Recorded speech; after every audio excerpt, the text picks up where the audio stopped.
da aula. Então, pessoal, bom dia a todos. No final da aula passada, começamos a estudar problemas bidimensionais. Então, agora, até o final dessa etapa, correspondendo ao capítulo 5 do Harrington, né, solução de problemas em coordenadas cilíndricas, vamos tratar basicamente, quase que todos, aliás, de uma maneira ou de outra, todos os problemas que seguem, né, são problemas bidimensionais. Problemas bidimensionais, estritamente falando, né, são problemas onde tanto as fontes como também as condições de contorno, ou seja, a geometria, não, nesse nosso caso, não variam com a coordenada z. A gente vai escolher o eixo z para ser o eixo, por exemplo, de um cilindro, ou a aresta de uma cunha infinita na direção z, ou de uma distribuição de corrente, um cilindro de corrente, ou um filamento de corrente. Qualquer estrutura, desde que sua geometria, junto com as fontes, não varie com a coordenada z. Por exemplo, o guia de onda cilíndrico, a gente não resolveu desse jeito porque, né, a onda propaga na direção z, consequentemente existe uma variação com a coordenada z. Então, estritamente falando, o guia circular não é um problema bidimensional. Porém, nós sabemos antecipadamente qual é a variação em relação à coordenada z. No caso de um modo propagando, né, a gente usa exponencial complexa, E elevado a menos jk índice z vezes z, se a gente quer uma propagação na direção z positiva. Consequentemente, esta informação ela pode ser retirada das equações e a variação restante pode, por exemplo, ser resolvida numericamente. A gente não fez isso com o guia circular, porque ele permite separação de variáveis, consequentemente, a obtenção dos modos TE e TM foi feita de forma analítica, completamente analítica. Obtivemos de maneira analítica as expressões matemáticas dos modos. Mas vamos supor que a seção reta do guia não fosse circular, fosse uma seção reta triangular. Quando a seção reta do guia é triangular, não é possível aplicar separação de variáveis. Porém, a gente sabe, né, se a gente propõe, se a gente quer obter uma solução de um modo propagando na direção z, essa variação é conhecida a priori. Ela pode ser retirada, tratada analiticamente, retirada das equações. O que sobra é um problema bidimensional, que às vezes tem que ser resolvido numericamente. Ou seja, é a variação com x e y, ou com ρ e φ, que faltou ser determinada. Então, problemas bidimensionais no nosso contexto aqui, quase todos são aqueles que não variam com a coordenada z. Ou a fonte, né, a solução varia com a coordenada z, mas nós conhecemos de antemão qual é a variação. Consequentemente, a gente pode tratar isso analiticamente e deixar a variação em relação a ρ e φ para ser tratada como um problema bidimensional. Tá? Então, a gente começou o estudo primeiro com alguns exemplos de fontes de ondas cilíndricas. O nosso objetivo maior é a obtenção, né, da função de Green bidimensional, função de Green do espaço livre. Porque aí, se você tiver uma distribuição bidimensional arbitrária de corrente, tanto faz se a corrente é elétrica ou magnética, você pode achar o campo radiado por aquela distribuição bidimensional, integrando essas correntes. Da mesma maneira como a gente fez no início do curso, quando a gente obteve a função de Green do espaço livre. Da mesma maneira como se faz em antenas. da maneira como vocês vão resolver a parte, né, do trabalho computacional. Uma vez determinada a distribuição de corrente bidimensional, você vai integrar essa corrente para obter o campo espalhado pelo cilindro. Então, a matéria da aula de hoje é importante, inclusive, para o trabalho computacional que vocês têm que entregar no final do semestre. Então, a gente começou o problema, né, um pouquinho diferente do que faz o Harrington. Ele já começa com a linha de corrente infinita. Aqui a gente primeiro tratou esse problema aqui, ó, que inclusive é um problema que é visto no Harrington. Ele está lá no Harrington, mas ele é visto depois da linha infinita. Então, eu inverti a ordem. Primeiro a gente está estudando esse problema. A gente estudou esse problema, né? Uma distribuição cilíndrica de corrente superficial. Ou seja, essa corrente, que no caso é uma corrente elétrica orientada na direção Z, ela só existe na superfície desse cilindro circular de raio A.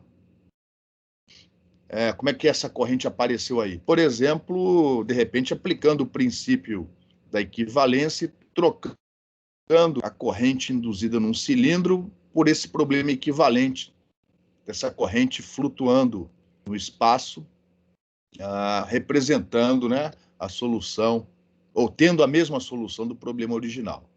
Não importa, de alguma maneira essa corrente apareceu aqui flutuando no espaço. O meio que você tem no interior do cilindro é o mesmo meio que você tem fora do cilindro. Como uma corrente elétrica orientada em Z, a solução é Tm em relação a Z.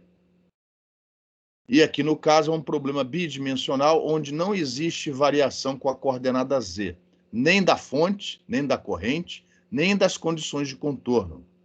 As condições de contorno estão sobre esse cilindro de raio ρ igual a A. Então, nas expressões associadas às soluções TMZ, tudo que tiver derivado em relação a Z, você joga fora. Uma das consequências disso é, não havendo variação com Z, é a mesma coisa que dizer que o K índice Z é zero. Não tem variação com Z se Kz é zero. E se Kz é zero, o K é o próprio Kρ. O Kρ é o próprio K. Lembrando que K é o ômega raiz de μ. Então, na solução do problema, no argumento das funções de Bessel, não aparece Kρ vezes ρ. Vai aparecer K vezes ρ. Neste problema em particular, a gente também vai assumir que essa corrente não varia com o ângulo φ. Aí já é uma coisa particular desse problema. Então, as derivadas em relação a φ são nulas, consequentemente, o ni é igual a zero. Então, só vão aparecer funções de Bessel de ordem zero.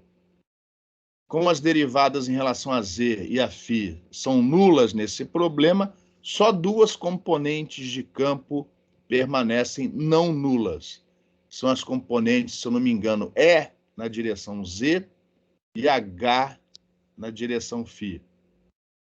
E aí, o potencial Tm para esse problema, para dentro do cilindro, como ρ igual a zero está presente no domínio, a gente escolheu a função de Bessel, de ordem zero. Para fora, nós esperamos uma radiação, né? Uma onda propagando de dentro para fora. Então, a gente escolheu a função de Hankel de segundo tipo, de segunda espécie. Todas de ordem zero. Olha o argumento aqui, ó, K vezes ρ, já que Kρ é igual a K.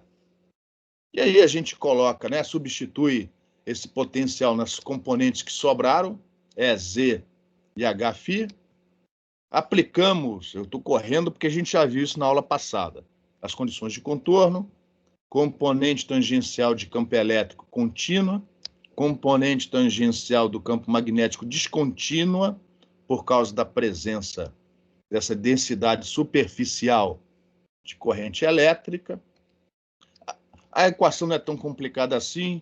A novidade nesse problema é que apareceu uma expressão, ó, onde você tem aqui uma função de Bessel, no caso a função de Hankel, vezes a derivada da função de Bessel, menos a função de Bessel, vezes a derivada da função de Hankel. todas com a mesma ordem e com o mesmo argumento, ρ igual a A.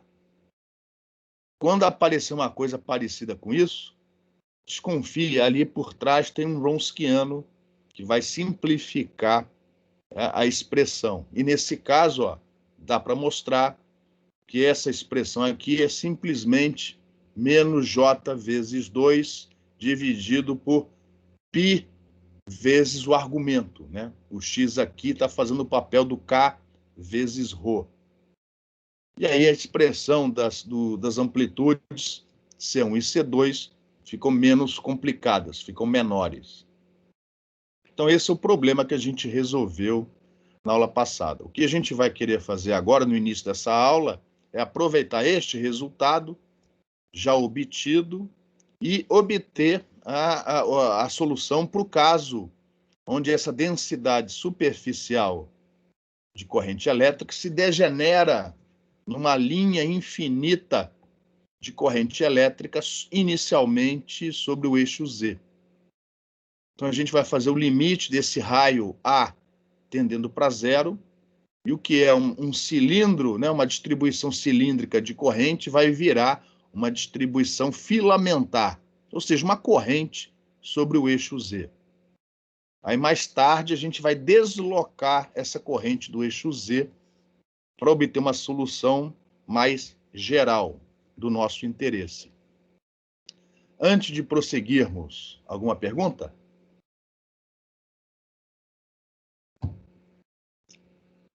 Então, agora que a gente vai fazer o limite, nessa solução aqui obtida na aula passada, o limite do A tendendo para zero.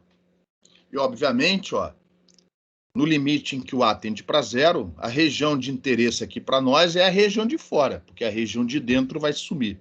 Então, a gente está interessado, ó, nessa solução aqui, quando o A, tende para zero, e, consequentemente, temos que ter cuidado, ó, aqui, ó, no cálculo desse termo C2, dessa amplitude C2, no limite em que o A tende para zero. Observe que o A aparece aqui no numerador e também no argumento da função de Bessel de ordem zero. Obtido o limite desse C2 quando o A tende para zero, a resposta é imediata. É o que a gente quer obter agora. Então, antes de mais nada, vamos achar a relação entre a densidade de corrente JS do problema anterior e a nossa corrente atual I, do problema que a gente quer resolver agora. I é a corrente total que a gente tem aqui no limite em que o A tende para zero. No caso cilíndrico, como é que a gente obtém a corrente que flui através dessa superfície cilíndrica? É uma pergunta. Como é que a gente calcula a corrente total nessa situação estudada na aula passada?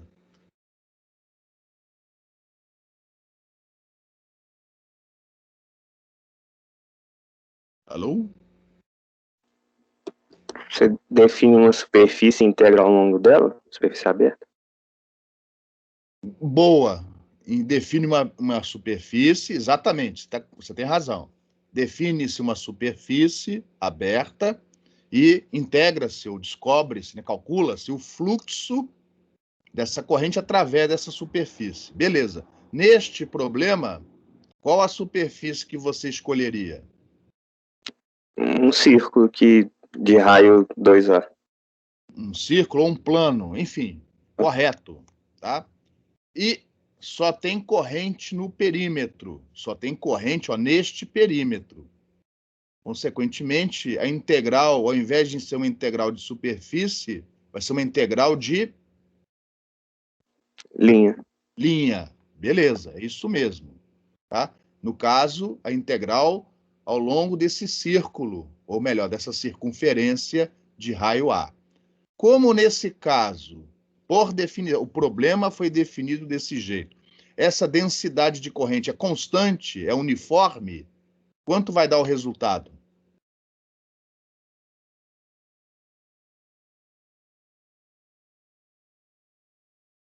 A corrente, a densidade de corrente é uniforme sobre o círculo.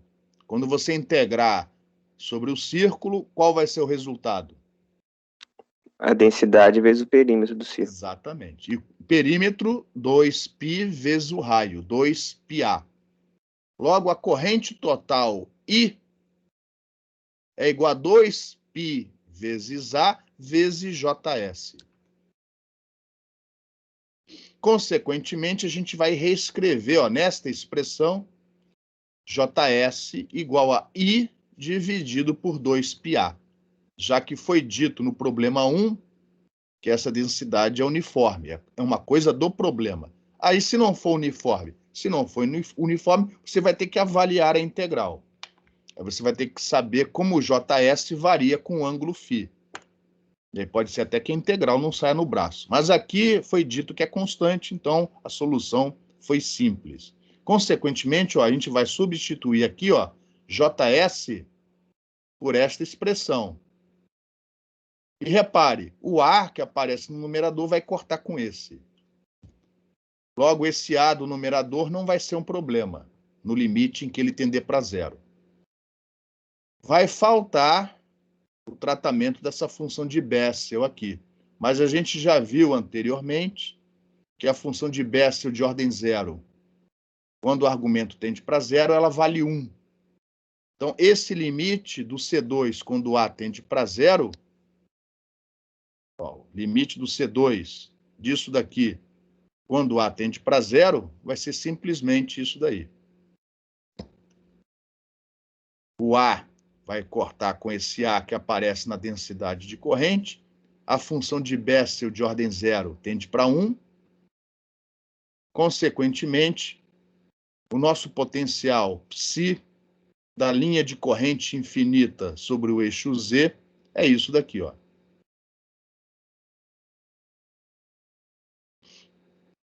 Lembrando que a função de Green, né, é para uma corrente unitária, fazendo esse I, a corrente igual a 1, nós temos aqui, ó, a resposta a essa linha infinita de corrente. Linha essa, por enquanto, sobre o eixo Z. Em relação a essa resposta, alguma pergunta?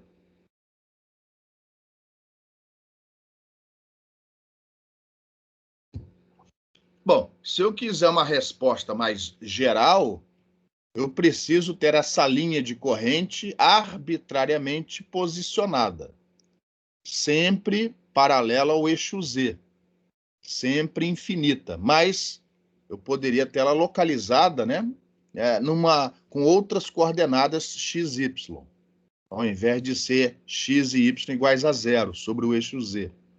Então, se eu deslocar essa corrente, se eu tirá-la de cima do eixo Z, o que eu vou ter que mudar aqui embaixo, nessa resposta? Repare, neste problema, ρ, a coordenada ρ, a variável ρ, que aparece aqui no argumento da função de Hankel, o que ela representa no nosso problema? Distância em relação ao eixo Z. A distância de quem? Ponto de observação. A distância do observador ao eixo Z, a distância entre o eixo Z e o observador. Sobre esse eixo Z encontra-se quem? A corrente. A corrente, a fonte.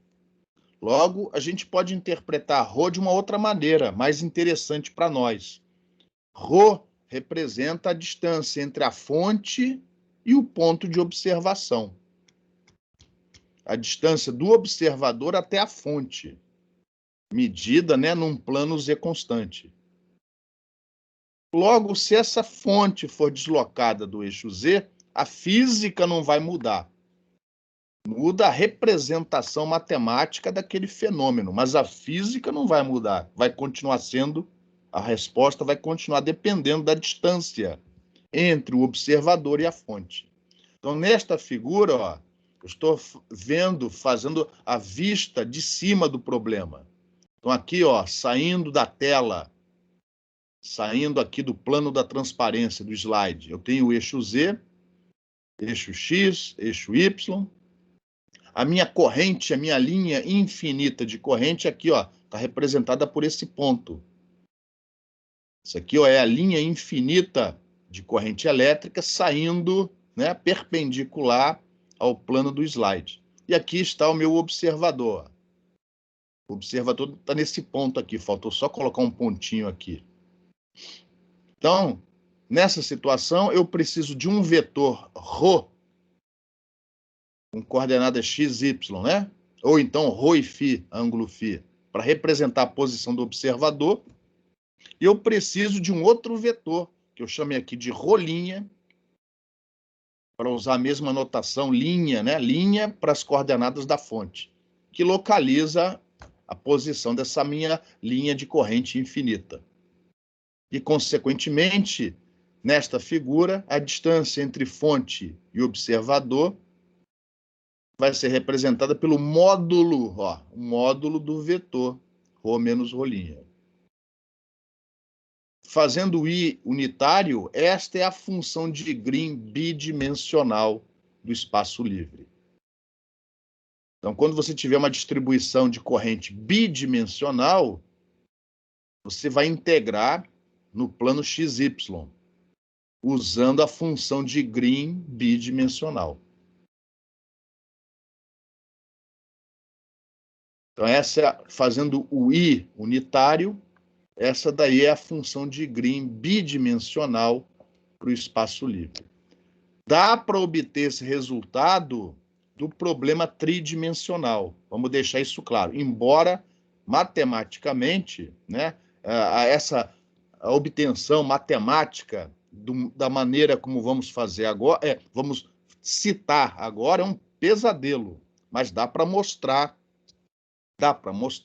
que este resultado aqui, ó, está relacionado ao problema tridimensional que a gente estudou lá atrás, ó, na seção 2.9. Se vocês lembrarem, lá atrás, o potencial vetor magnético é obtido, né, se a sua distribuição de corrente elétrica estiver no espaço livre, é obtido fazendo aqui essa integral, né? É como se fosse uma convolução no espaço entre a fonte e a função de Green no espaço livre, a resposta ao dipolo infinitesimal, integrado no volume.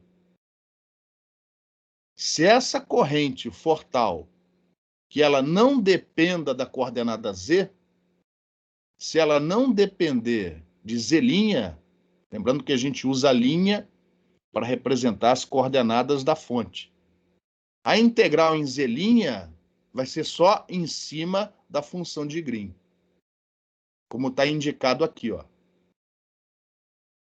E aí, ó, a integral, ao invés de ser o que resta, né, de integral, ao invés de ser no volume, vai ser só na seção reta dessa distribuição de corrente bidimensional, se ela for volumétrica, ou no perímetro, se ela for superficial, como no caso do cilindro, é um caso particular. Só que a função de Green tridimensional é conhecida, ó, é essa daqui, ó. E por incrível que pareça, essa integral sai no braço. É difícil chegar nesse resultado, mas ela sai no braço. E adivinha qual é o resultado? É esse aqui.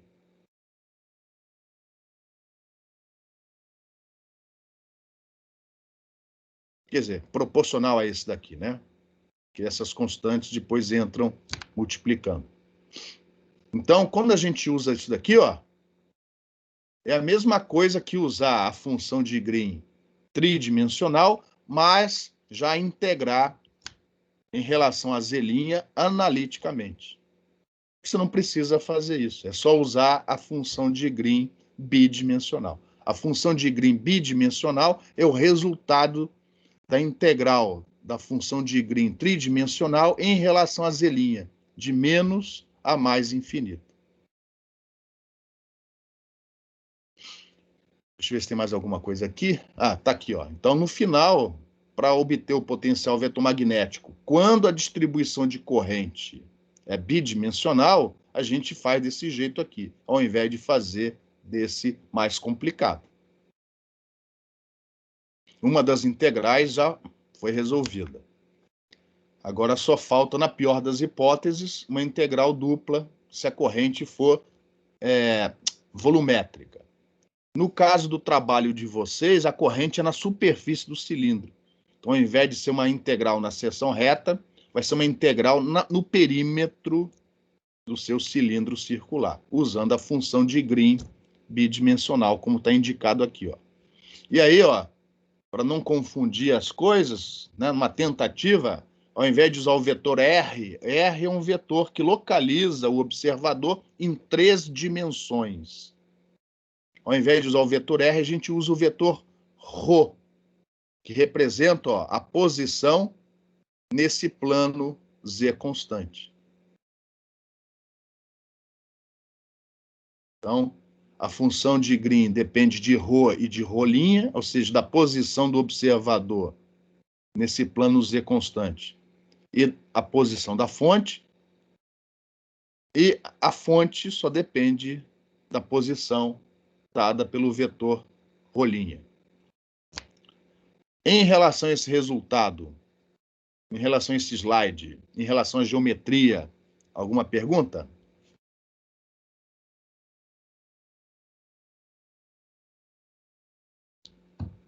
Então, prosseguindo. Está aqui o resultado anterior, uma outra figura. Ah, perdão. Então, se a sua distribuição de corrente, né, for arbitrária, bidimensional, porém arbitrária, você vai integrar essa corrente na área ocupada por ela, nesse plano Z constante, e a integral a ser usada é essa daqui, ó.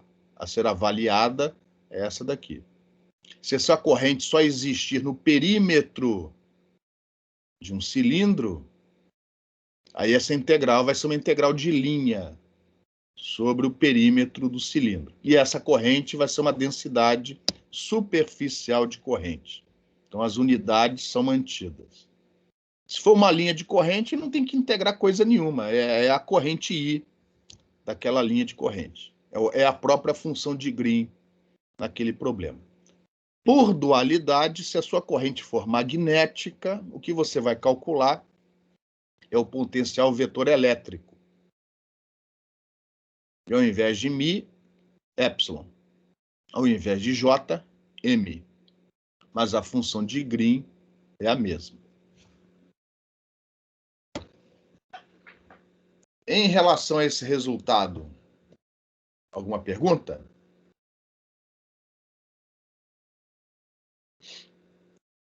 Uma situação interessante, que inclusive é o pedido no trabalho de vocês, é a situação onde o observador está muito afastado do cilindro, está muito afastado da distribuição de corrente. A gente não chama isso de região de campo distante, porque como a corrente é infinita, o observador nunca vai estar na região de campo distante da corrente. Aí, a nomenclatura utilizada pelo Harrington é mais interessante. Ela não é a região de campo distante, mas continua sendo a região de radiação. Quando o observador está suficientemente afastado da fonte. Então, nessa situação, esse vetor ρ menos ρ', desenhado em preto aqui, ele tende a ficar paralelo ao vetor ρ, que localiza, que posiciona o observador, como nessa figura abaixo aqui, ó. Tá? Eu não estou desenhando os vetores até o observador, porque o observador está lá no infinito, não coube aí no slide. Mas a tendência é que eles fiquem, ó, um paralelo ao outro.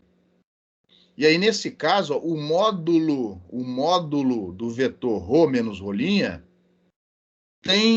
tende a ser o módulo do vetor ρ, ou simplesmente ρ, né? O módulo do vetor ρ é a própria coordenada ρ do observador, menos essa projeção em vermelho.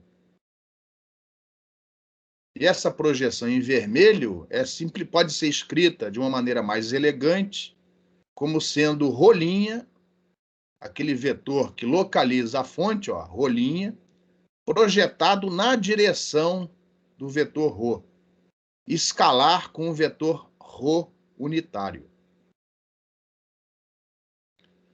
Então, a ideia é basicamente a mesma que a gente já viu aqui no curso para a função de Green em 3 dimensões.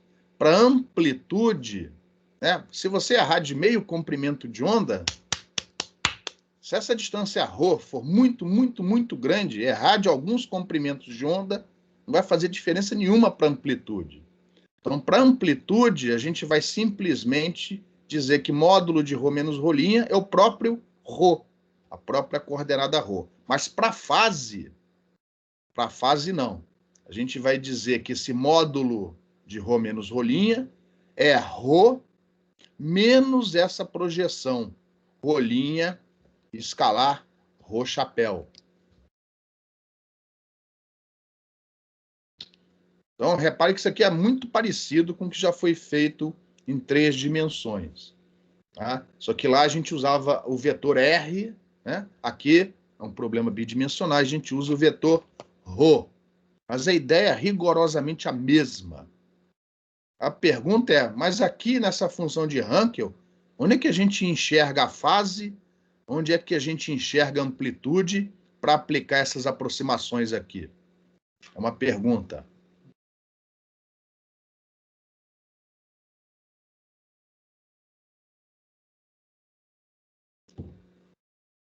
Onde é que está a fase e a amplitude aqui nessa função de Hankel? Cadê?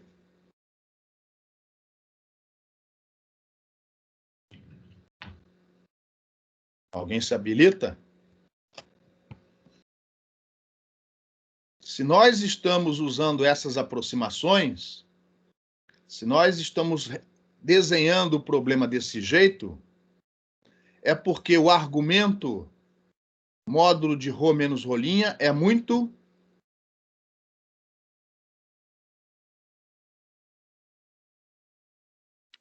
Pequeno. Oi, ao contrário. Não, mas... Ρ menos ρ', o módulo. Ah, tá. Lembra que o observador está lá longe, a gente não desenhou o vetor todo, né? Aqui foi só para passar uma ideia, senão a gente não ia ter slide aqui para desenhar a figura. O que acontece nessa situação, quando o observador estiver na região de radiação das fontes? O que acontece com o módulo de ρ menos ρ'? É grande. É grande, tende para o infinito. Então, o que a gente tem que fazer, para enxergar a amplitude e a fase nessa função de Hankel, a gente tem que usar aquela expressão que tem lá nos livros de matemática, né, para as funções de Bessel, quando o argumento tende para o infinito. E se você olhar lá nos livros de matemática, a gente não vai provar isso.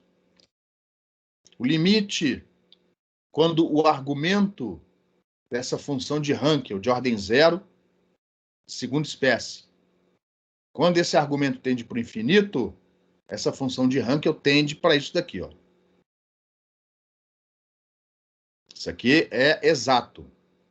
No nosso caso, o termo que aparece na fase, a gente vai substituir por isso. Enquanto que o termo que aparece aqui na amplitude, a gente vai simplesmente trocar por ρ, a coordenada do observador. E aí chegamos nisso aqui, ó.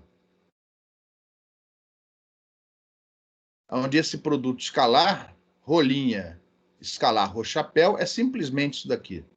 Então, por exemplo, no livro do Harrington, você provavelmente vai ver lá ρ' cosseno de φ menos φ'. Só que ρ' cosseno de φ menos φ' é a mesma coisa que vetor ρ' escalar ρ chapéu. Isso é uma maneira vetorial mais elegante de você escrever o problema de maneira independente, né, do sistema de coordenadas. Se você usar as coordenadas cilíndricas, que é o que você tem que fazer, né, nesse caso, isso aqui é simplesmente ρ' cosseno de φ menos φ'.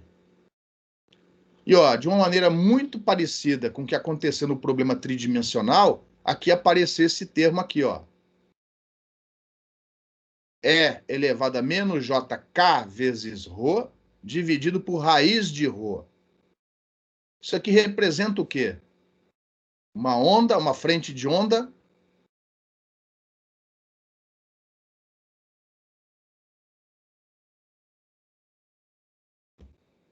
Isso aqui representa uma frente de onda cilíndrica. Lembra que num cilindro circular, na medida em que o raio do cilindro aumenta, o perímetro aumenta. mas a dimensão em relação a Z permanece a mesma. Então, a área de um cilindro, ela aumenta com ρ. Consequentemente, a densidade de potência para a potência se conservar tem que variar com o inverso de ρ. E, consequentemente, o campo tem que variar com o inverso da raiz quadrada da distância, a raiz quadrada de ρ. Então, isso aqui representa uma onda cilíndrica. No limite em que o observador tende para o infinito, a frente de onda transforma-se numa frente de onda cilíndrica. E aparece esse termo aqui. Se fosse uma frente de onda esférica, ia aparecer E elevado a menos JKR dividido por R. No caso da frente de onda cilíndrica, aparece E elevado a menos JKρ dividido por raiz de ρ. E se fosse uma onda plana, propagando, por exemplo, na direção Z, ia ser apenas E elevado a menos JKZ. Já que no caso da onda plana, se não houver perdas, a amplitude não varia, só a fase. Então, esse é o fator de onda cilíndrica. Quando você for calcular o campo espalhado na região do espaço, na região de radiação, vai aparecer esse termo nas expressões, você vai ignorar esse termo na hora de plotar o diagrama, né? Como se fosse o diagrama de radiação daquele espalhamento cilíndrico. Esse termo você vai jogar fora. Vai deixar implícito na resposta. E aí, se você substituir essa aproximação nestas integrais aqui em cima, as integrais elas vão ficar mais simples. Então, esta é a integral que vai te dar o potencial vetor magnético na região de radiação dessas fontes cilíndricas.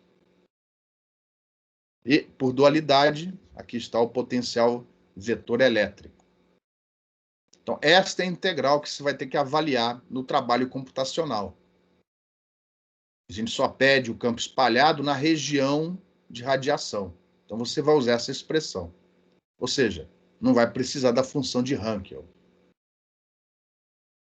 No caso de vocês, a distribuição vai ser superficial, no perímetro do cilindro. Então, ao invés de uma integral de área, uma integral dupla, você só vai ter uma integral de linha ao longo do perímetro do cilindro. Em relação a esses resultados, alguma pergunta?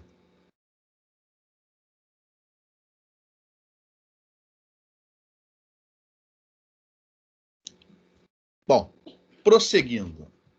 O problema é que a gente não quer os potenciais vetores. O que a gente quer mesmo é o campo eletromagnético radiado por essas fontes. Então, uma vez obtidos os potenciais vetores, ainda temos que derivá-los, né? Achar o divergente, o rotacional, etc., etc., para finalmente achar o campo eletromagnético. Acontece que nessa região de radiação, o ρ tende para o infinito. Então, toda vez que você derivar em relação a ρ, esse ρ elevado a menos 1/2 vai te devolver ρ elevado a menos 3/2 e por aí vai. Cada derivada vai aparecer um expoente aqui maior do que 1/2. E esses termos, na medida em que o ρ tende para o infinito, tendem para zero mais rapidamente do que esse termo aqui. Então, na hora que você substitui nas derivadas e vai derivando em relação a ρ, todos os termos 1 sobre ρ elevado a 3/2, 1 sobre ρ elevado a 5/2, e etc., você vai jogando fora. E fica apenas com o fator 1 dividido por raiz de ρ. Nós não vamos mostrar os detalhes, mas é muito parecido com o que a gente já fez para o problema tridimensional. Então, se a gente substituir essas expressões aqui nas derivadas que fornece o campo eletromagnético e formos ignorando formos jogando fora os termos que variam com ρ elevado a menos 3 meios, ρ elevado a menos 5 meios, e por aí vai, é possível mostrar que o fasor campo elétrico resultante dessa derivada aqui, ó, dessa derivação, jogando os outros termos fora, fica só isso daqui, ó. Ele só vai depender, não vai ter derivada nenhuma, você não vai precisar avaliar derivada nenhuma, e você só precisa determinar, nessa região de radiação, as componentes φ e Z dos potenciais vetores. Por exemplo, se só houver corrente elétrica, o F é zero, né? Então só ficam aqui as componentes φ e Z do potencial vetor magnético. E, por dualidade, vai acontecer algo parecido para o campo magnético. E aí, de uma maneira muito parecida com o que a gente já fez no caso tridimensional, essa expressão daqui pode ser reescrita desta maneira, que é uma maneira mais elegante, é uma maneira que independe do sistema de coordenadas. Às vezes é mais útil escrever desse jeito. Mas no sistema de coordenadas usual, né, que estamos seguindo aqui nesse slide, isso daqui é a mesma coisa que isso. Por dualidade, você chega também nas expressões do campo magnético. E aí, quando a gente compara uma expressão com a outra, a gente chega, ó, nesta relação. Lembrando que ρ chapéu é a direção de propagação da onda cilíndrica. Então, como já tinha acontecido para o caso tridimensional, na região de radiação, a frente de onda é TEM. O campo elétrico é perpendicular ao campo magnético e ambos são perpendiculares à direção de propagação. Ou seja, na região de radiação, a gente só precisa calcular um desses campos. E, geralmente, o campo escolhido é o campo elétrico. O campo magnético já sai direto desta relação. E o cálculo, né, na região de radiação fica muito mais simples do que o cálculo que você teria que fazer se o observador não estivesse tão longe assim. Em relação a esses resultados, alguma pergunta? Então, ó, no problema bidimensional, a onda é TM. Só que ao invés de ser uma frente de onda esférica, é uma frente de onda cilíndrica. O campo vai variar com o inverso da raiz da distância, e não com o inverso da distância. A variação com o inverso da distância é para a frente de onda esférica. Para a frente de onda cilíndrica, a variação é com o inverso da raiz da distância. Da distância medida sobre um plano Z constante. É um problema bidimensional. Não tendo perguntas, vamos usar essa formulação para resolver aqui um problema, onde nós temos uma distribuição bidimensional de corrente, só que ela não está na direção Z. Para fazer um pouco diferente, vamos assumir um cilindro, né? Uma distribuição superficial de corrente elétrica sobre a superfície de um cilindro de raio ρ igual a A. Só que essa corrente, ó, não está na direção Z, está na direção φ, na direção filinha, né? Lembrando que a gente usa o linha para as coordenadas e direções associadas às fontes, para não confundir com as coordenadas e direções associadas ao ponto de observação.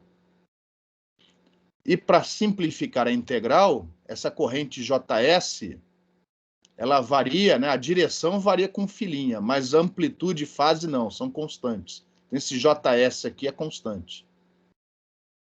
Mas o vetor φ chapéu linha não é constante. E aí o truque é, ao invés de usar a base cilíndrica, usar a base cartesiana para representar essa corrente dentro da integral.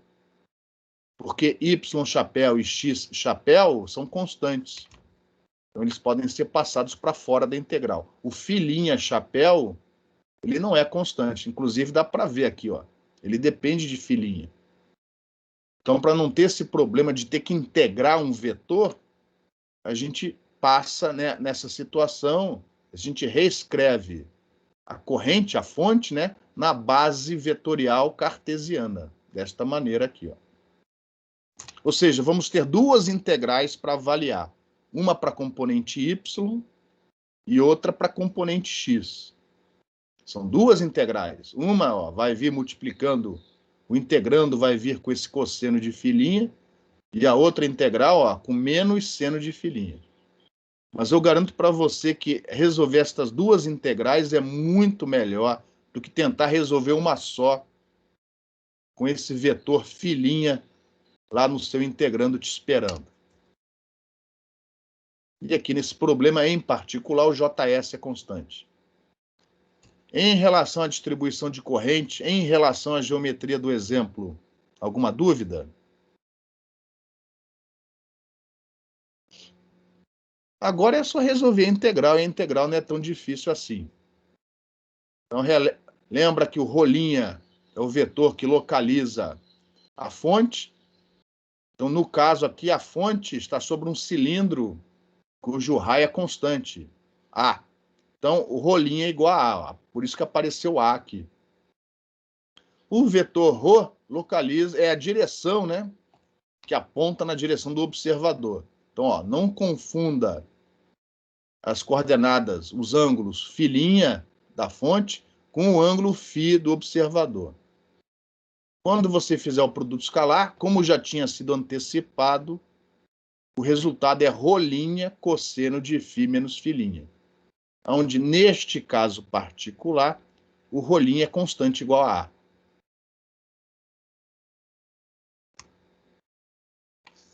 E aí nós podemos já montar a nossa integral. Como só tem corrente elétrica, o potencial vetor que vamos calcular é o potencial vetor magnético. E nós queremos resolver o problema na região de radiação. Então, este é o integrando aqui, ó. Que a gente vai usar. A densidade de corrente é superficial. Então, ao invés de ser uma integral numa área, é o integral no perímetro do cilindro. E, obviamente, nesse caso, como é um círculo, a melhor variável de integração é o ângulo φ', de 0 até 2π. E o infinitésimo de arco não é só d φ', é rolinha de φ', onde, no caso aqui, o rolinha é constante igual a A. Por isso que apareceu esse A.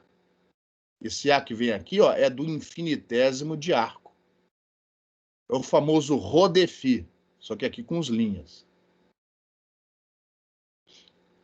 A densidade de corrente é substituída por esta expressão, como já tinha sido antecipado, onde o JS, por ser constante, vai poder ser passado para fora da integral. Esses termos que dependem de φ' não podem ser passados para fora. A nossa exponencial, ó, com esse resultado, é reescrita dessa maneira. E o A que aparece aqui também pode ser passado para fora. E essa é a integral que a gente tem que resolver. Uma para a componente y do vetor A e outra para a componente x. Essa integral não é trivial, ela não é trivial. Ela fica trivial se nós usarmos uma identidade para essa exponencial. E sem provas, isso já foi visto no livro de matemática, que nos dá propriedades das funções de Bessel, sem prova nenhuma, é possível mostrar que essa exponencial pode ser escrita, reescrita desta maneira aqui, ó. Qual é a vantagem? A desvantagem é óbvia, né? Um somatório com funções de Bessel. Mas a vantagem é que você tem aqui, ó, escrevendo desse jeito, você tem a variação com o ângulo φ separada da variação com rolinha, que nesse caso é constante. E essa variação com φ, ó, vem em termos de múltiplos, né? Cossenos com múltiplos do ângulo φ menos φ'. Repare que aqui fora o termo com m igual a zero já foi isolado, por causa desse 2, ele foi isolado aqui, e aqui só ficaram os termos inteiros de m igual a 1, m igual a 2, até o infinito. Por causa desses cossenos, cosseno de filinha e seno de filinha que aparecem aqui, aqui, na hora que você multiplica isso tudo aqui por esta expressão, só o termo com m igual a 1 vai dar resultado não nulo. Todos os demais termos dão resultados nulo depois de integrados. Então, é possível mostrar, sem grande dificuldade, que o resultado desta integral é dado por isso daqui, ó. Só esse termo, multiplicando este daqui com m igual a 1, é que dá diferente de zero. Todos os demais dão iguais a zero. A componente x é nula.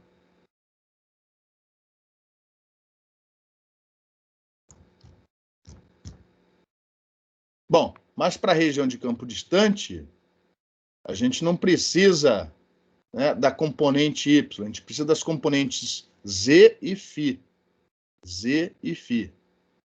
Então, se a gente olhar, representar essa componente y, né, essa direção y, em componentes cilíndricas, né, y chapéu é igual a seno de φ na direção ρ, mais cosseno de φ na direção φ. Essa componente ρ você joga fora, então o que você precisa é apenas a componente φ, ó.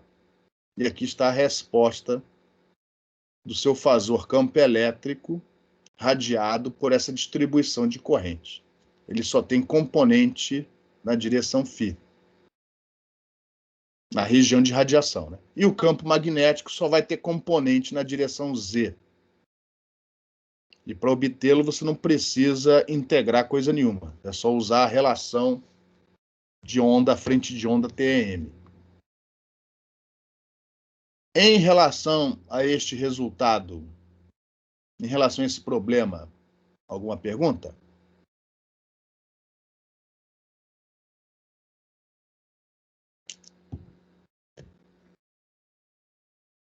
Então, não tendo perguntas, vamos prosseguir. Próximo passo, depois de termos obtido a função de Green bidimensional por espaço livre, vamos representar aqui ondas de maneira cilíndrica, né? Representação de ondas em ondas cilíndricas. Para que isso é importante? Por exemplo, no problema que vocês têm que resolver é o espalhamento de uma onda plana por um cilindro. No caso, um cilindro com seção reta circular. E aí você vai ter que, para resolver o problema, né? A gente vai resolver esse problema não sei se a gente começa a resolvê-lo já na próxima aula. A gente precisa aplicar as condições de contorno. E as condições de contorno, como vocês já sabem, sobre as componentes tangenciais do campo eletromagnético. Sobre o cilindro, as componentes tangenciais vão estar na direção z e na direção φ, onde, consequentemente, na hora de aplicar as condições de contorno, se você tem uma onda incidente e uma onda espalhada, o campo total é a soma do incidente com o espalhado. E aí é mais interessante você representar esse campo em termos das coordenadas cilíndricas, né? Até porque você tem que aplicar as condições de contorno nas componentes tangenciais. Mas no caso da onda plana, A gente não representa, geralmente, né, a gente não representa onda plana com as coordenadas cilíndricas, a gente representa onda plana com as coordenadas cartesianas. Mas e aí, como é que a gente faz? Então, um dos objetivos dessa sessão é, por exemplo, mostrar como representar o fasor, né, onda plana, usando as funções cilíndricas que a gente tem estudado até o momento. Porque isso vai facilitar mais adiante na hora de resolver analiticamente o espalhamento de uma onda plana por um cilindro de seção reta circular. Então, esse é o principal objetivo dessa sessão. Então, se eu não estiver enganado, é exatamente com a onda plana que a gente começa. Como é um problema bidimensional, essa onda plana, ela propaga numa direção tal que é paralela ao plano z constante. Essa onda plana tem a direção de propagação apenas com componentes x e y. Aqui, para não fazer geral, eu vou assumir um caso particular. Gente que, por acaso, né, propositalmente, né, é o caso do trabalho de vocês. A gente vai assumir essa onda plana propagando na direção x. Se você souber como resolver o problema para uma onda plana propagando na direção x, você rapidinho obtém também a resposta para uma onda plana propagando na direção y. E, consequentemente, combinando os dois resultados, problema linear, você tem a representação de uma onda plana propagando em qualquer direção, né? Desde que essa direção, né, não tenha variação com a direção z, porque é um problema bidimensional. Então, aqui, ó, a gente só vai fazer para uma onda plana, quer dizer, a gente vai resolver o problema para essa onda plana propagando na direção x positiva. Então, o fasor é representado por essa exponencial aqui, ó, E elevado a menos jk vezes x. É o fasor que representa uma frente de onda plana propagando em x. E aqui a gente vai resolver apenas o caso TM, ou seja, o campo elétrico incidente tem componente na direção z, enquanto que o magnético não tem componente na direção z, ele é TM. Como é uma onda plana, uniforme, TM, essa componente de campo magnético é na direção y. Aqui está errado, hein? Eu escrevi aqui HX, mas na verdade é HY. Isso aqui está errado. De tal maneira que E vetorial H dá na direção de propagação X. Então, esse H tem componente apenas na direção menos Y. É um HY e não um HX. Essa figura está errada e vai ser corrigida para depois.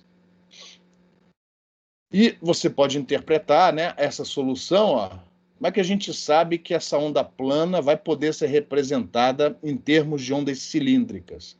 Porque este caso é o caso que a gente estudou antes de uma linha infinita de corrente, quando essa corrente vai lá para o infinito.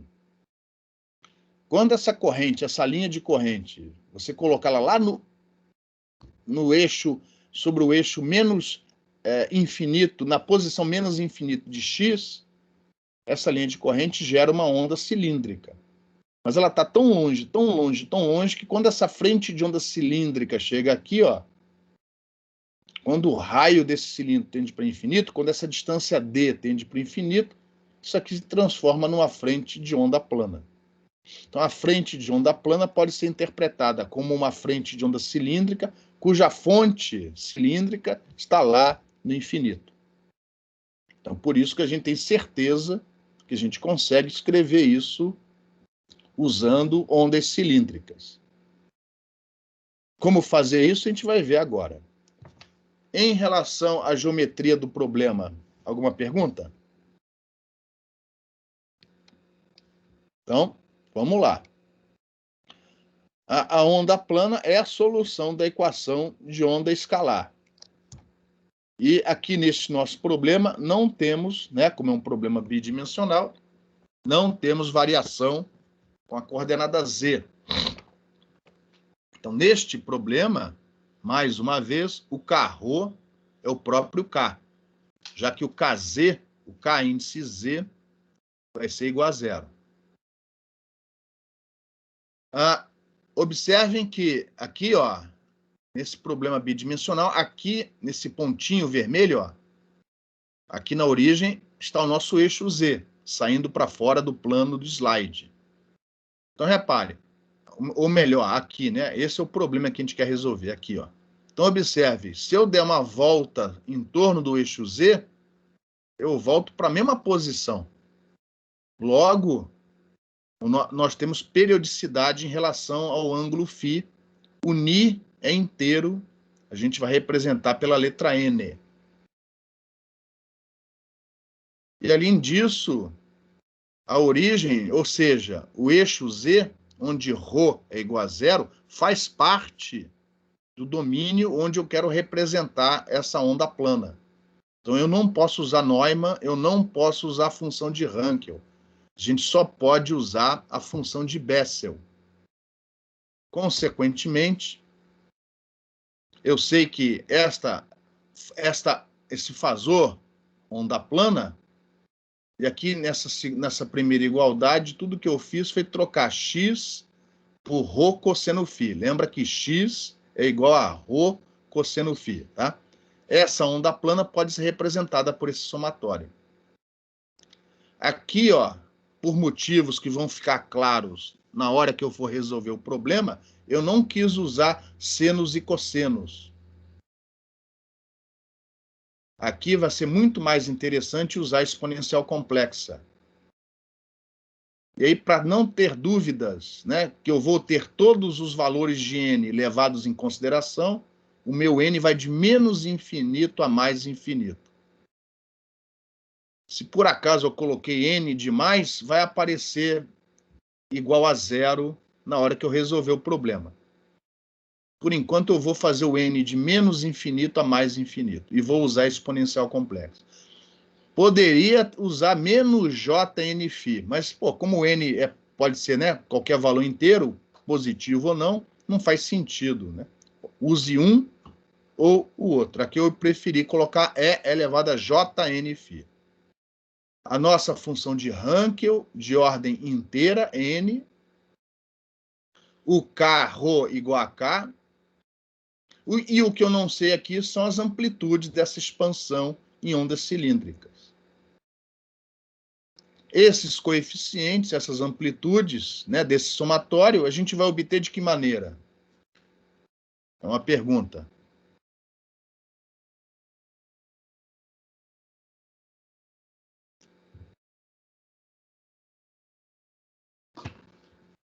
O que é isso daqui, ó? O que é isso daqui? Que série é essa?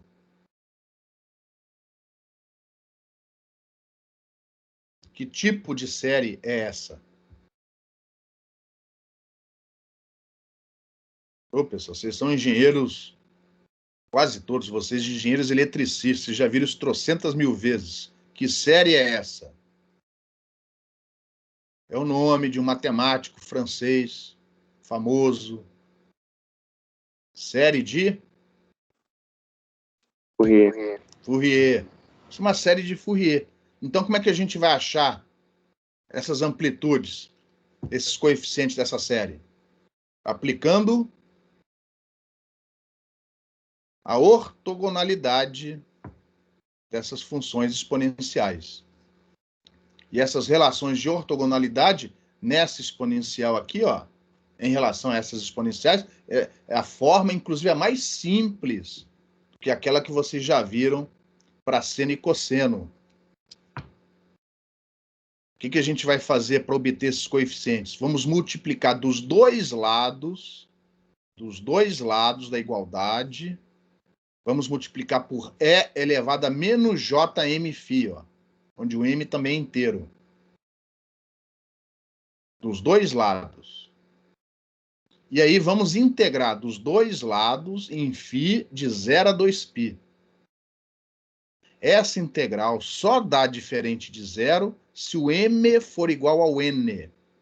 Repare, se o m for igual ao n, esses argumentos um cancela com o outro, e a integral dá 2π.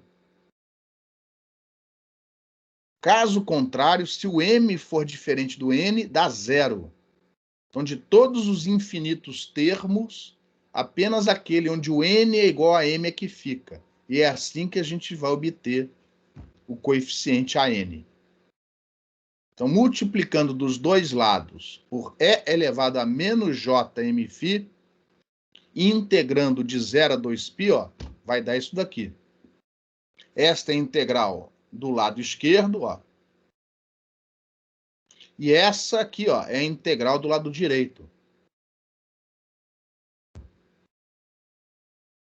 Como A e a função de Bessel não dependem de φ, eu posso passar, ó, esses termos para fora da integral. Em outras palavras, ao invés de somar primeiro e integrar no final, eu posso integrar termo a termo. É o que eu estou fazendo aqui, ó. E de todos os termos do somatório, só vai ficar um. Aquele cujo valor de n é igual ao valor do m. Logo, de todos esses termos, só fica esse daqui, ó. Então, ó, repare que automaticamente aqui está a resposta, ó, igualando isso a isso daqui. Aqui está a resposta para os nossos coeficientes. Só que, por incrível que pareça, esta integral sai no braço. Ela é resolvida analiticamente. Aí tem que procurar os livros ou usar o integrador do Wolfram, né? Se você usar lá o integrador do Wolfram direitinho, você vai ver que esta integral ela é resolvida em termos da função de Bessel. Nós não vamos mostrar isso, tá? Vamos acreditar que esse resultado é verdadeiro. Mas dá para provar. E aí, repara, ó, tem função de Bessel de um lado e do outro. Uma corta com a outra, ó, tem 2π de um lado e do outro. No final, a expressão dessas amplitudes é ridiculamente simples.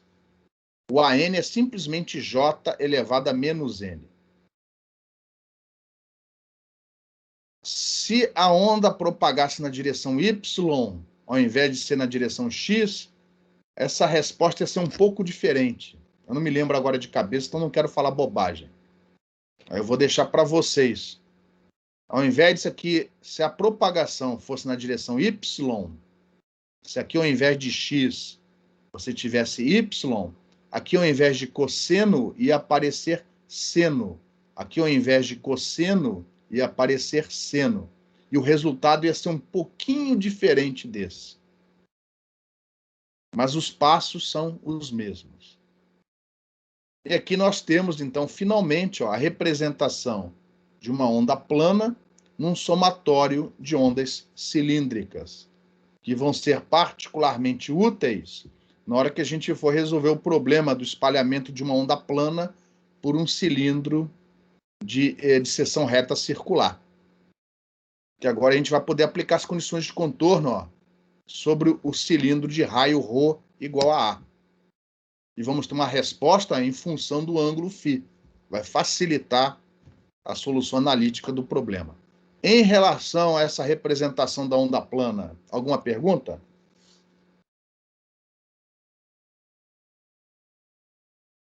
Então, prosseguindo. Vamos agora aproveitar, seguindo o livro do Harrington, resolver um outro problema cujo resultado final vai nos dar o teorema da adição. O teorema da adição é um teorema matemático, né? É uma maneira de representar a função de Hankel. Esse teorema da adição pode ser obtido através das propriedades das funções de Bessel. Aqui a gente vai obtê-lo, né, como um resultado a mais da solução deste problema aqui, ó. Que problema é esse? É um problema que a gente já resolveu. É obter o campo radiado por uma linha infinita de corrente. Aí, no caso, a corrente é elétrica. orientada na direção Z, logo uma solução TM em relação a Z. Se você quiser a solução TE, é só trocar a linha de corrente elétrica pela linha de corrente magnética, é o caso dual. Esse problema já foi resolvido, a gente acabou de resolver esse problema no início da aula de hoje. Mas dependendo da situação, aquela função de Hankel, cujo argumento depende do módulo de ρ menos ρ', dependendo da situação, essa maneira de representar a função de Hankel às vezes não é interessante. Às vezes a geometria é tal que uma integral, às vezes a integral em relação a φ, pode ser resolvida analiticamente, desde que a gente use uma outra representação para essa função de Green. Lembra que módulo de ρ menos ρ', entendeu? Vai ter uma raiz quadrada de x menos x' ao quadrado mais y menos y' ao quadrado. E aí, quando você expandir isso em coordenadas cilíndricas, vai aparecer rolinha, filinha, só que tudo junto. E às vezes é mais interessante fazer como a gente fez naquele outro problema, onde a gente pegou a exponencial e expandiu num somatório, onde a variação com ângulo φ e a variação com ρ foram separadas. Então, às vezes, isso é interessante, dependendo do problema. E esse é o objetivo disso daqui, ó. Ao invés de obter uma resposta que depende da função de Hankel de K, que multiplica módulo de ρ menos ρ', representar isso através de um somatório, onde a variação com ângulo φ está separada da variação com a distância ρ. E isso daí é chamado, na matemática, de teorema da adição. Então, ó, este é o problema que a gente vai representar como se fosse uma densidade. Depois vocês vão entender por quê. A gente vai representar isso aqui como se fosse uma densidade superficial de corrente, mas não é superficial, não tem importância. Faz de conta que é uma densidade superficial de corrente localizada sobre esse cilindro de raio ρ igual a ρ0. Então, aqui, ó, ρ0 e φ0 são as coordenadas polares que localizam a fonte. Elas fazem o papel aqui de rolinha e filinha. Como é um ponto só, eu vou usar ρ0 e φ0. Eles localizam a posição da linha de corrente. Em 3 dimensões, ó, essa figura aqui embaixo. Para ter uma ideia melhor do que nós estamos fazendo. Dentro do... O espaço é um meio único, homogêneo, mas eu vou separá-lo em 2 regiões. A região dentro do cilindro, onde ρ é menor que ρ0, e a região fora do cilindro, onde ρ é maior que ρ0. Vou expandir em ondas cilíndricas dentro, vou expandir em ondas cilíndricas fora, aplicar as condições de contorno ou condições de fronteira em ρ igual a ρ0 e vou obter minha expansão da função de Green bidimensional nesse somatório. Vai ter um somatório para a região de dentro e outro somatório para a região de fora. E esse é o teorema da adição. Em algumas situações pode ser interessante representar a função de Green bidimensional da maneira como vamos mostrar agora. Porque quando a gente separa a variação de φ com a variação de ρ, pode ser que uma integral seja avaliada analiticamente. Ah, mas vai ficar um somatório. Às vezes é mais interessante, porque somatório você tem controle. Você vai pondo termo a termo, até o negócio convergir. Então, às vezes é mais interessante trocar uma integral por um somatório. Quando for interessante, o teorema da adição foi útil. Quando não for, você vai usar outra coisa. Em relação ao problema, a geometria, alguma dúvida, alguma pergunta?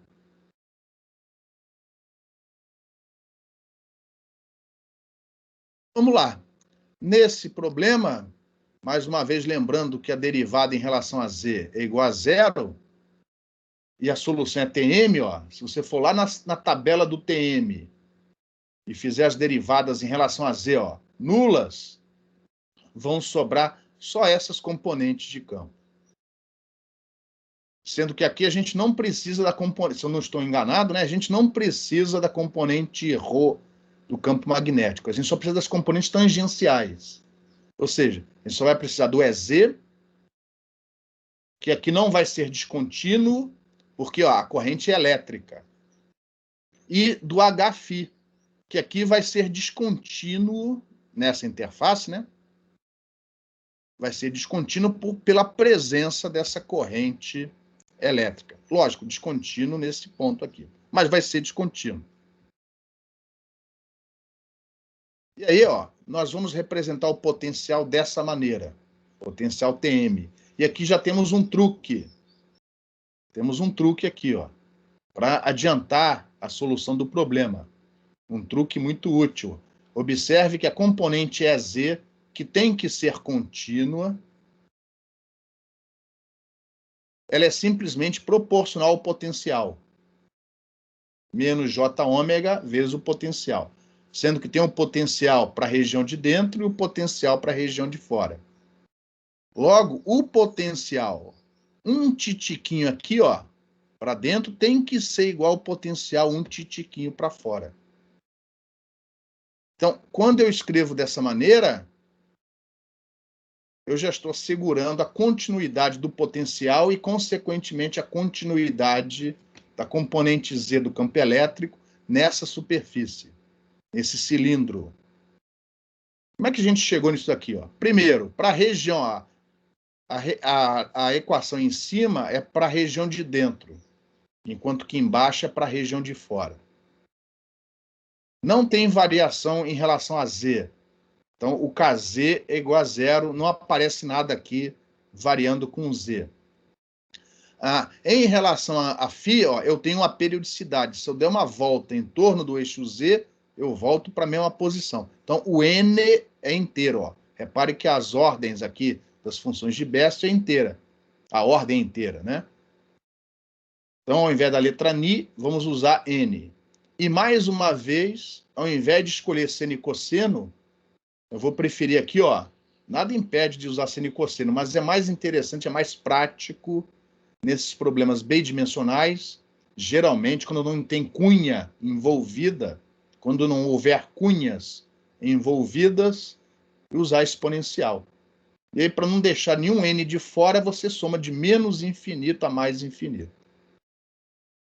Para a região de dentro, Bessel, porque ρ igual a zero faz parte. Para a região de fora, Hankel, de segunda espécie, porque eu espero uma radiação de dentro para fora. Lá no infinito, a gente espera uma onda cilíndrica. E esses caras aqui, ó, esses caras aqui evitam de cara que eu tenha um coeficiente para a região de dentro e outro coeficiente para a região de fora, embora seja exatamente isso que esteja acontecendo. Reparem que essas funções de Bessel têm argumento ó, com ρ igual a ρ zero. Então, isso daqui é constante, ó. Isso aqui é outra constante. Isso aqui são constantes. Não são funções, são constantes. Elas têm um valor. Só que escrevendo desse jeito e putando esse coeficiente aqui único para fora, repare, quando o ρ for igual a ρ zero, este termo é igual ao de baixo. Então, isso assegura a continuidade da componente tangencial do campo elétrico na superfície do cilindro, onde ρ é igual a ρ zero. Então, ó, a continuidade do EZ já está assegurada quando eu escrevo desse jeito. E agora sobrou apenas a descontinuidade da componente φ do H para achar esses coeficientes Bn. É a próxima etapa. Em relação a essa fórmula, alguma pergunta?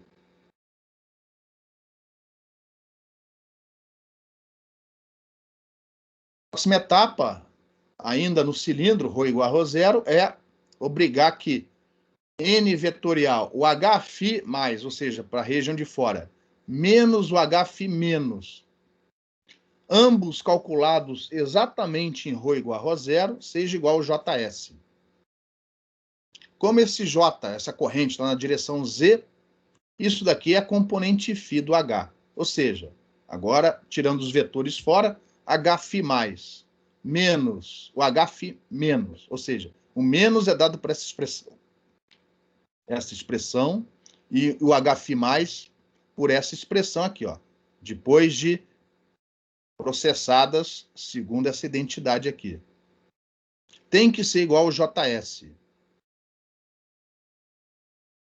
Então, antes de substituir, né, as expressões aqui para achar o HF mais ou HF menos, a pergunta é, pô, mas essa corrente não é superficial. É uma linha de corrente, ela só existe neste ponto do perímetro.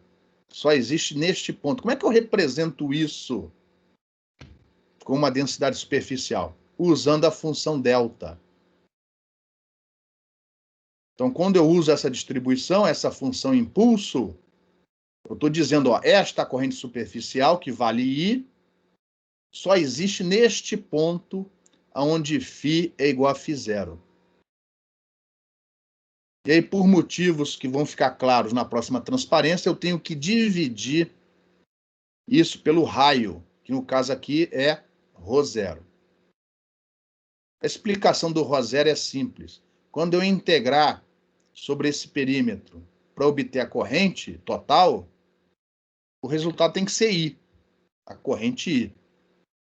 Como na integral vai aparecer ρ de φ, este ρ, que é constante, ρ0, vai cortar o ρ que aparece no infinitésimo de arco. Isso aqui poderia e deve ser explicado matematicamente de uma maneira mais rigorosa, mas isso eu deixo para cada um. No livro do Arfken, você entende melhor por que esse impulso tem que vir multiplicado por ρ. Tem a ver com o fato do argumento ser um ângulo. Mas aqui eu não vou explicar isso de forma matemática. Eu vou simplesmente usar os conceitos que a gente já sabe de corrente para chegar nessa conclusão. Então, com isso, nós temos a nossa densidade de corrente. O que a gente precisa agora é substituir esses potenciais nessa expressão, fazer o ρ igual a ρ0, subtrair um do outro e achar uma equação que vai nos ajudar a calcular os coeficientes. Então, está aqui a expressão. Ó. Menos 1 sobre μ, passei para fora em evidência, porque ele aparece nos dois termos. A região é a mesma. Perdão, o meio é o mesmo. Então, o μ é o mesmo, passei para fora em evidência. Derivada em relação a ρ, por isso que aparece esse K aqui, ó. Aqui é a derivada da Hankel, porque é para a região de fora. E aqui, ó, é a derivada da Bessel, que é para a região de dentro. Só que as duas calculadas em ρ igual a ρ0. E aí fica esse termo grandão entre colchetes aqui, ó.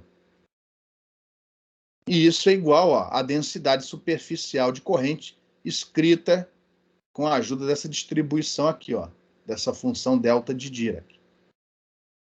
Dirac, enfim. Só que, olha só, é uma função de Bessel vezes a derivada de outra, menos a segunda vezes a derivada da primeira.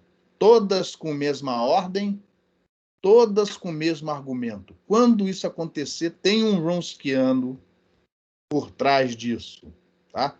E se você procurar, fizer as contas, esse é o Wronskiano.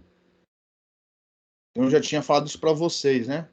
Para as listas de exercício, para as provas, façam, né, com o próprio punho, uma lista com esses Wronskianos que vocês estão vendo nas notas de aula e também no livro do Harrington, nos exercícios que vocês resolvem. Porque na prova, se aparecer um desses, você já põe o resultado, não precisa provar essa igualdade. No fundo, ó, depois que você fizer a substituição, isso aqui vai ser uma série de Fourier. E mais uma vez, vamos usar a ortogonalidade dessas exponenciais para obter os coeficientes. Só que antes disso, tem uma transparência aqui no meio do caminho para justificar, ó, esta representação da nossa densidade de corrente. Então, por que eu não posso representar essa corrente simplesmente por I vezes o delta de φ menos φ0? Por que tem que dividir por esse ρ0? Se eu assumir que isso é uma densidade superficial de corrente, e se eu integrar nesse perímetro circular aqui, ó, Para achar a corrente total, óbvio que a resposta tem que ser I. Então, vamos montar a integral. Só que, como é um perímetro circular, a gente vai usar a coordenada φ, integrada de 0 a 2π. Ó. E o infinitésimo de arco não é só dφ, é ρ dφ. É por causa desse ρ que você tem que dividir esse cara por ρ para que o resultado dê I. É por causa disso. Essa é a explicação física. Existe uma explicação matemática mais rigorosa do porquê quando você tem aqui esse impulso com argumento angular, você tem que dividir isso daqui pelo raio correspondente. Coisas semelhantes acontecem também em coordenadas esféricas. Nós aqui vamos justificar desse jeito. Se alguém um dia precisar de uma explicação melhor, um problema mais elaborado, ó, no livro do Afken, eu passei o link desse livro para vocês. Perdão, vocês têm uma explicação matemática mais rigorosa para essa representação impulsional. Tá? Toda vez que o argumento do impulso, da função impulso, for ângulo, vai ter que dividir por alguma coisa. Aqui, nesse caso, teve que dividir por ρ. Em relação a esse slide, alguma pergunta?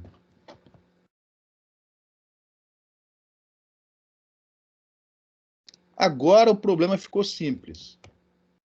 A gente vai pegar aquele somatório, multiplicar dos dois lados por E elevado a menos jmφ, integrar dos dois lados de 0 a 2π, e no somatório só vai ficar um dos termos, aquele onde o n é igual a m. Do outro lado, a integral é mais simples ainda, porque tem um impulso. Então, a resposta da segunda integral é o integrando em φ igual a φ0. Então, ó, do lado do somatório, só vai ficar o termo onde o m é igual a n. A resposta vai dar isso daqui, ó. Do outro lado, o integrando tem um impulso. Então, a resposta vai ser o integrando quando φ é igual a φ0. E igualando os dois resultados, nós temos a expressão para as nossas amplitudes. E aí está a resposta do problema. Só que, como já foi antecipado logo no início, nós já tínhamos a resposta disso. A resposta disso é a função de Green bidimensional para o espaço livre. Então, comparando os dois resultados, nós chegamos no teorema da adição. Esse é o teorema da adição,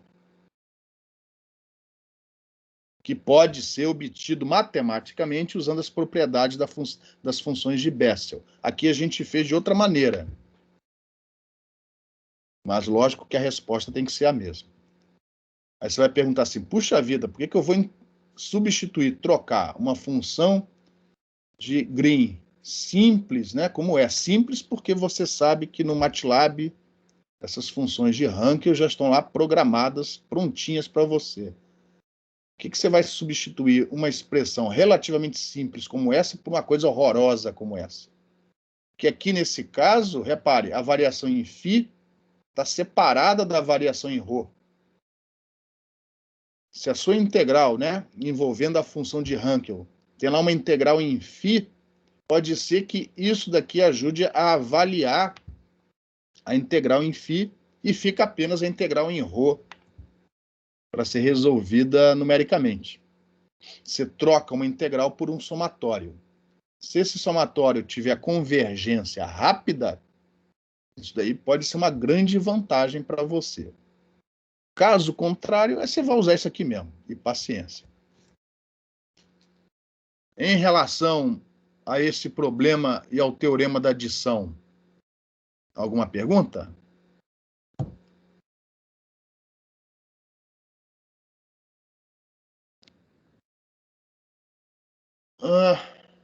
Ainda tem tempinho? Então vamos terminar a aula de hoje estudando a função de Green tridimensional. Então, da mesma maneira como a função de Green bidimensional pode ser resolvida como uma expansão, né, em ondas cilíndricas, o mesmo acontece com a função de Green tridimensional. No nosso curso, eu não me lembro de problema onde a gente precise dessa representação, tá?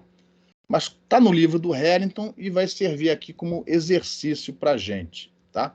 Então, neste caso particular, é mais ou menos parecido com o problema anterior, só que aqui a corrente, ao invés de uma linha infinita, é apenas um impulso, ó, é um dipolo infinitesimal, que só existe nesse ponto aqui, ó. Só existe nesse plano Z igual a Z0.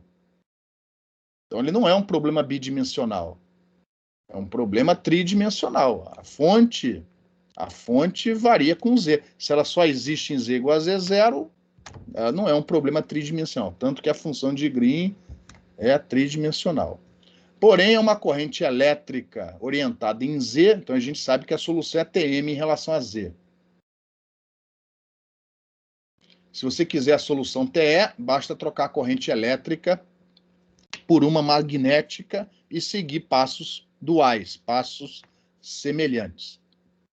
E aí você vai pegar a tabela da solução TM, aqui não tem derivada em relação a Z nula, e você vai ver que entre as demais componentes, o EZ e o Hφ são as únicas componentes que a gente precisa para resolver o problema, as componentes tangenciais sobre o cilindro, são só essas que a gente vai precisar para resolver o problema. Ou seja, que problema que a gente quer resolver? Expandir isso num somatório de ondas cilíndricas. Até aqui, alguma pergunta?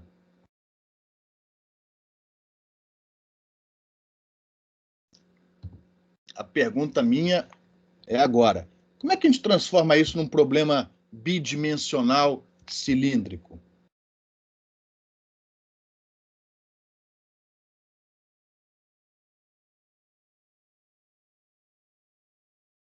Alguém quer arriscar? A gente quer sumir com a variação Z. Se a gente conseguir sumir com a variação em relação à coordenada Z, o problema passa a ser em ρ e φ, consequentemente, é um problema, por definição, bidimensional. Como é que a gente some com a variação em relação a Z?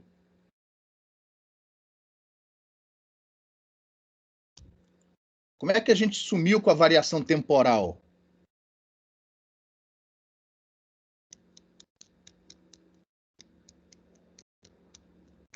O que a gente fez para sumir com a variação temporal das equações de Maxwell? Explicitamente, né?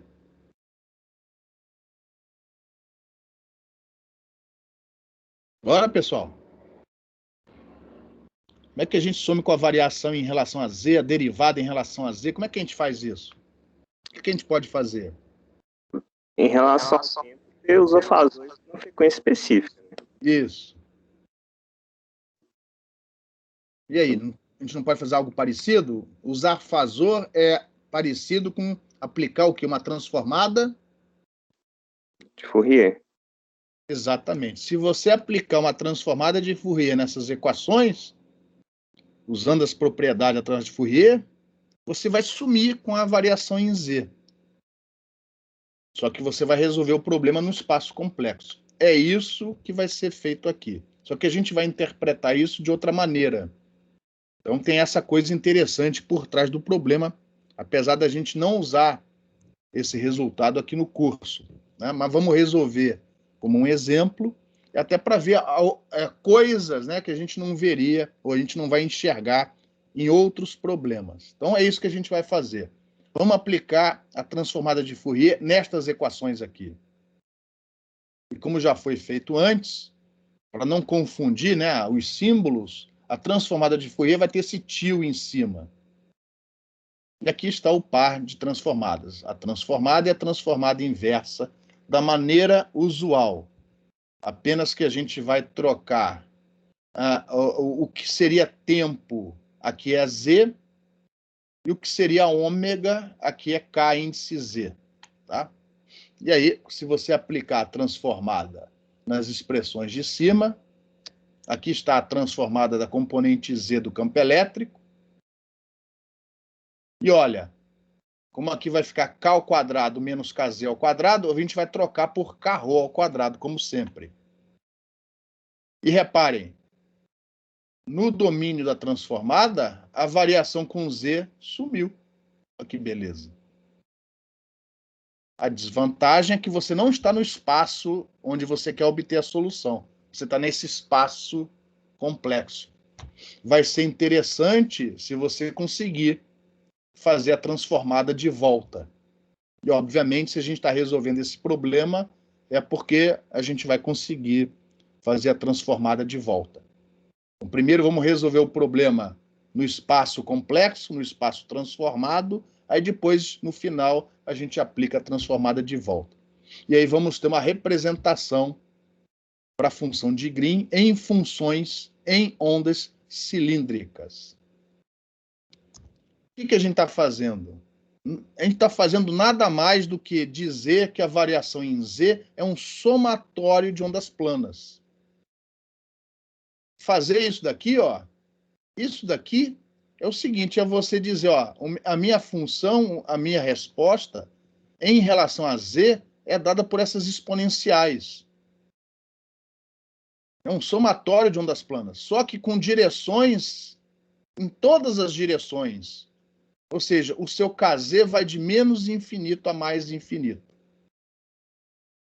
E de maneira contínua. Então, ao invés de um somatório, você tem essa integral. Então, a transformada de Fourier nessa situação nada mais é do que expandir em ondas planas em relação a Z. Então, é isso que você está fazendo. Você está expandindo em ondas planas. Tá? Bom, nesse domínio da transformada, como não tem variação em Z, a resposta ó, é simples. Em relação a φ, vai ser como foi antes, com n indo de menos infinito a mais infinito. Fora do cilindro, ou perdão, dentro do cilindro, né, vamos usar a função de Bessel, de ordem n, e fora do cilindro a função de Hankel, de segunda espécie. E aplicar as condições de contorno. Eu já poderia ter usado aquele truque que eu usei antes, para só escrever em função de um coeficiente. Mas como tem transformado aqui, eu resolvi fazer mais devagarinho. Então, as condições de contorno, as condições de fronteira. É Z contínuo. Então, eu já poderia ter colocado esse resultado aqui dentro. Ó. Mas eu quis fazer desse jeito, sem necessidade, mas eu quis fazer. E em relação à componente tangencial do campo magnético, ela tem que ser descontínua. Ou seja, são as mesmas condições de contorno do problema anterior, só que nesse espaço complexo, nesse espaço transformado. E aí a gente precisa da transformada dessa nossa corrente. Mas como é um impulso, a transformada disso vai ser muito simples. Então está aqui o resultado, ó, que a gente tem que resolver para achar um desses coeficientes, porque o outro já vai ser dado em função do primeiro através dessa igualdade.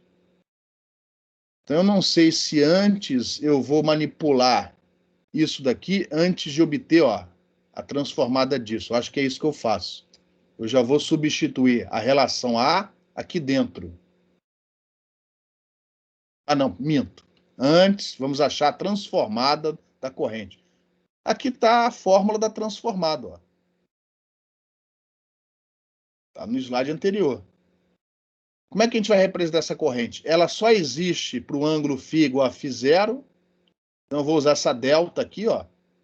Lembrando que ela tem que vir dividida por ρ. E como é um dipolo infinitesimal, ela só existe no plano z igual a z0. Então, ó, eu vou representar essa variação, ou melhor, essa não variação, né, desta maneira aqui. Ó. E a integral disso aqui é simples por causa desse impulso, com argumento z menos z0. É simplesmente as constantes vezes essa exponencial aqui quando Z igual a Z0. Então, a transformada do JS, neste problema, é simples. Em outros problemas, pode ser mais complicado. Aqui foi simples. Então, aqui onde aparece esse JS transformado, eu vou trocar por isso. E aqui nesse somatório, falta agora substituir essa relação A aqui dentro dos colchetes. E aí, ó, eu substituí a relação A aqui dentro, deu isso daqui. E aí eu vou manipular, ó, esses termos entre colchetes. E apareceu aqui, ó, Bessel vezes a derivada da Hankel menos a Hankel vezes a derivada da Bessel. Todas com a mesma ordem, mesmo argumento. Tem um Wronskiano, está aqui ele. De maneira que eu posso reduzir a expressão do somatório. Ficou só isso daqui, ó. Lembrando que como ρ é igual a ρ0, isso aqui é uma constante, ó. Não é uma função, é uma constante. E agora a gente vai aplicar a ortogonalidade. Vamos multiplicar por E elevado a menos jmφ dos dois lados e integrar de 0 a 2π. Aqui só vai ficar um termo nesse somatório, os outros vão dar 0. E aqui, ó, a integral vai ser simples por causa dessa função impulsional. Só relembrando aqui, ó, confirmando, ó, que esse ρ0 já foi retirado daqui, porque tinha outro aqui do outro lado, ó. Então já cortei um com o outro, por isso que aqui não está dividido o ρ0. E aí, ó, no final a gente chega nessa representação, ó, na expressão do coeficiente. Lembrando que o C2 está associado a ele pela relação A. Aqui está o C2. Então, obtivemos os coeficientes. Substituindo os coeficientes e operando a transformada inversa, nós temos aí a representação para a nossa função de Green tridimensional em ondas cilíndricas. Então, esse resultado já era conhecido lá da seção 2.9. Se a gente comparar este resultado com este, temos a representação da função de Green tridimensional em ondas cilíndricas. Onde essa integral que aparece aqui, ó, é simplesmente uma expansão em ondas planas. Só que o somatório, ao invés de ser um somatório discreto, ele é contínuo. Aí você vai perguntar, puxa vida, mas é interessante fazer isso? Eu, particularmente, nunca resolvi um problema onde essa identidade tenha sido utilizada. Mas pode ser que o seu problema tenha alguma simetria circular, onde esta representação aqui, ó, facilita a resolver as integrais em φ. E, dependendo do resto, né, pode ser que essa integral aqui, ó, possa ser resolvida com poucos pontos de integração. E aí a substituição da função de Green tridimensional por essa identidade pode ser que ela se justifique. Caso contrário, isso aqui ficou como mais um exemplo da aplicação da transformada de Fourier na solução de problemas eletromagnéticos. A gente não vai resolver nenhum problema usando essa identidade, fica mais como exercício, como curiosidade para vocês. Está no livro do Harrington. Em relação a este problema, alguma pergunta?